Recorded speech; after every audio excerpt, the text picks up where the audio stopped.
Hey everybody, it's Jason from the Texas Gun Vault, and once again it is Sunday, and that means it's time for the Texas Gun Vault Poll Question of the Week, a weekly vlog that I put out where I ask you guys about something in the firearms or firearms community that I would like to get your thoughts and opinions on. Sometimes it deals with the news and current events, sometimes it's just about guns or gun accessories. Well, this week's question deals with current events and the defeat of the David Chipman nomination to head the ATF. So let's dive right into this week's question. With the withdrawal of David Chipman as the nominee to head the ATF due to bipartisan concern over his gun control advocacy, do you think the next nominee will be as controversial or radical? Do you think the Biden administration has learned their lesson, or will they simply try to push through another person who might not be as vocal about their views, but shares them all the same? So, I know a lot of people are really concerned about who heads the ATF. The truth is, the person that heads the ATF really isn't the director of the ATF. It's the Attorney General of the United States, the person that oversees the Department of Justice, which in turn oversees the ATF. And even beyond that, the President of the United States. It does not matter, to be honest with you, if we have a radical anti-gun person in the director of the ATF or a very pro-gun person. They're pretty much going to do what they are instructed to do by their superiors. Now, in this case, we have had an acting director of the ATF. I believe right now it is a woman by the name of Regina Lombardo, but I'd have to go double check that. But she's been the acting director of the ATF for a very long time, because we've only had one confirmed director of the ATF, I believe, in 15 years, and that was Todd Jones, or B. Todd Jones. So it really doesn't matter. Most of the time, the people that are directors of the ATF are pretty anti-gun, but that doesn't matter because the people that make all of these regulatory decisions are typically under the director, and the director simply enforces what the people above them tell him or her to do. So even if David Chipman would have been put in, yeah, he would have been a vocal face to a gun control advocacy that was perpetuated in the federal government. It doesn't mean that necessarily ATF would all of a sudden become more anti-gun. All the president has to do is just snap his fingers and the ATF can become very anti-gun. It's his orders. It doesn't matter who the director is. But of course, having a director overseeing the ATF who is anti-gun and very vocal and kind of a media celebrity when it comes to gun control would not be very beneficial to gun owners in general. So now that his nomination has been defeated, the Biden administration has a decision to make. Who are they going to nominate? Are they going to nominate anybody? Are they going to nominate someone as vocal and critical about the Second Amendment as David Chipman was? Are they going to try to be a little bit more sly and maybe try to put in somebody who seems to be moderate or maybe even pro-gun but shares gun control views? Who knows? But let's see what you guys have to say. With 852 votes as of me filming this video, we have they will be worse. Chipman was a distraction, 21%. They will be the same beliefs, but not as vocal, 63%. They will be better. They cannot get a radical confirmed, 6%. There will be no nominee and continue with the acting director, 8%. And then something else, explain in the comments below, 2%. So the results of this poll really don't surprise me too much at all. I already knew that option 2 was going to get the most because we know, as much as we hope that they would learn their lesson and say, you know, Chipman was way too radical. He was opposed to the Second Amendment, and we cannot put somebody, or somebody that is antithetical to the Second Amendment can't be in charge of the department that oversees pretty much the laws surrounding the Second Amendment, and that they would go, okay, let's put in somebody a little bit more moderate, somebody that we can get more votes, maybe some bipartisan support with. But we all know how politicized the world has become, how diametrically opposed these two factions are. We have what I think is very freedom and liberty-loving people, and people that think the government is God, that it should be a top-down authoritarian state, and they know what's best because they are our elites.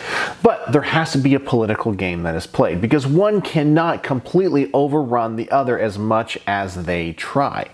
So, when it comes to nominating someone, probably they're going to say, well, we're going to put in somebody that is just as radical as David Chipman and might even use David Chipman as an advisor.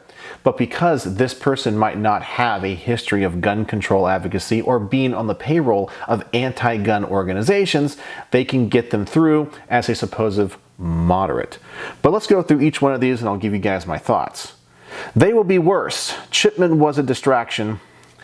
This is a possibility, pretty much saying that Chipman was the vocal face of all this anti-gun power and the vitriol of the gun owners would rise up, and the next nominee is going to be worse. They might go in kind of incognito, but they already knew who the real nominee was going to be. This might be in the world of conspiracy theory a little bit. I honestly think they were hoping David Chipman would get nominated, that it would be simply a straight down the party line vote. He would get in using Kamala's vote as the president of the Senate, but that did not happen. I don't really think this is the way it's going to be because too much information will come out about whoever the nominee will be. Then we have they will be the same beliefs, but just not as vocal. And of course, this was the overwhelming vote. And this is the one I would have personally voted for myself. And I can see why, because I think this is the game that they're going to play. They've learned their lesson and they're going to be a little bit more political about it. So I'm really anxious to see who the next nominee is going to be, if they even nominate anybody, which, by the way, that is a possibility. There's so much going on in the world right now that this either could be a distraction to help put the heat off of the administration or might bring more attention to the battle for our gun rights, which they would not want. Then we have they will be better. They cannot get a radical confirmed. Only 6%. I thought this one was actually going to get a little bit more, only because I thought they kind of learned their lesson in this. That hopefully they would go, okay, we're going to put in somebody that's anti-gun, but maybe we can't put in somebody so radicalized. Then we have there will be no nominee and continue with the acting director, 8%. This is another option here. Now, Regina Lombardo has been there for a long time. The acting director has been doing what she does for a long time. And yeah, we had bump stocks, but we've had other pro-gun things happen as well with the ATF, and things have been kind of running as is. Is she going to radically change things? I don't think so. I wouldn't be surprised if they simply nominate her to be elevated to the top position and make her confirmed. And then finally, we have something else explained in the comments section below, and that only got 2%. So I read through the comments. Some people, I said, kind of went the conspiracy theory route. Some people say there was some type of nefarious distraction and so forth, but only 2%. So most people, I think, agree that the next nominee will potentially be worse. And so with that said, let's go to the top rated comments of the week and see what you guys have to say. With our top-rated comment of the week, we have Thaddeus Legion 78, who says, at this point, trying to figure out what's going on in Washington, D.C. is like watching the Detroit Lions play football. You have no idea what's going to happen. You just know it's going to be ugly. Well, I don't watch sports ball. In fact, I was kind of joke with people, but it honestly is true. If you asked me to name one person that plays for the Dallas Cowboys, the Dallas Stars, or the Texas Rangers, I couldn't do it.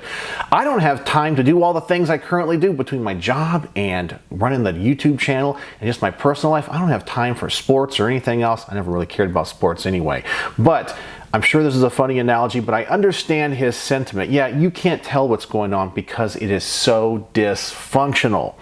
Then we have Gort, who says, the new one will as radically anti-gun as Chipman, but more of a Trojan horse. They won't have the Ruby Ridge or Waco baggage that Chipman did, and will be more stealthy anti-gun than he is. A scary thought.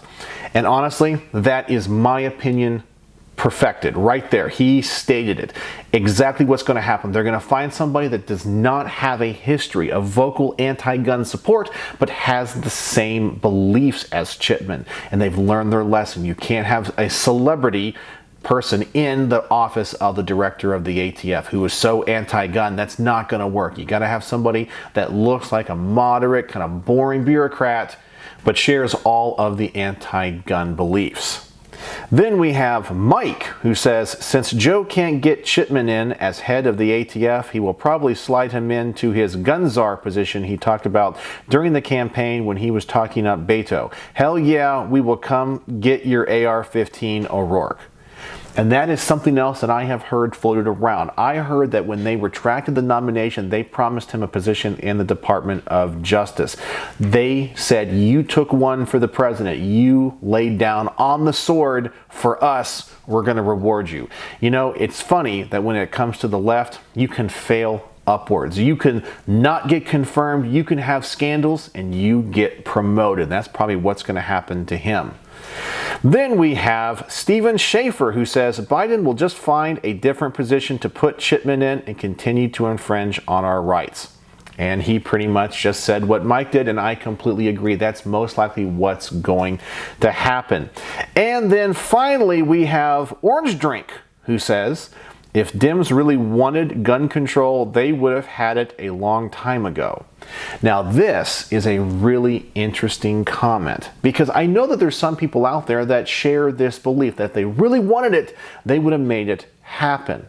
And I understand there's kind of a conspiracy theory that there's certain hot button issues that they really don't want to go away because they can be used as campaign promises or slogans or agendas every 2 or 4 years. And gun control is one of those things. I personally don't believe that's the case because I can look at other countries around the world like the UK, Australia, New Zealand and such where this is already played out, where the people that have been wanting gun control were waiting and pushing and pushing. Finally, they got their opportunity and then they were able to push through all this stuff and none of it can ever be repealed. There's just not enough momentum. And the wheels of progress always push more towards the left.